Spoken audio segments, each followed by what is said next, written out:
It's now up to the Senate to pass Congressman Robert Hurt's Farm Dust Regulation Prevention Act.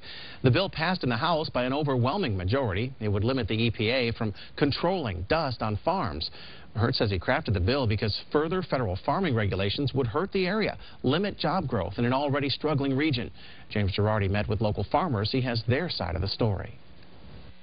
There's a lot of regulations that are good, but there are some petty regulations that I think sometimes the government just wants to have their hands in things that they really don't need to be concerned about. It's that sentiment among local farmers that drove Congressman Robert Hurt to propose his Farm Dust Regulation Prevention Act. Hurt says too many federal regulations kill jobs. The last thing farmers need, the last thing that folks who have businesses in rural areas need, is to have the EPA coming down and making it more expensive for them to do business. Because you would have to spend so much time meeting those regulations, you wouldn't have time to do anything else. The cost would have to go up to the consumer. Dust is a natural occurrence in farming, something farmers say they shouldn't have to control. And they say forcing small local farms to conform to the same regulations as corporate industrial agriculture just doesn't seem fair. A smaller operation doesn't typically have the manpower to deal with, a regulation on that scale. Patty Owen runs her farm with her husband. She's grateful the House passed the bill because she says their small operation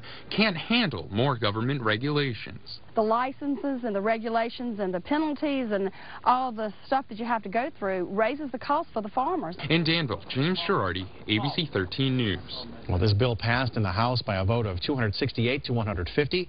Congressman Hurt hopes the Senate will vote on this bill sometime next year. And now we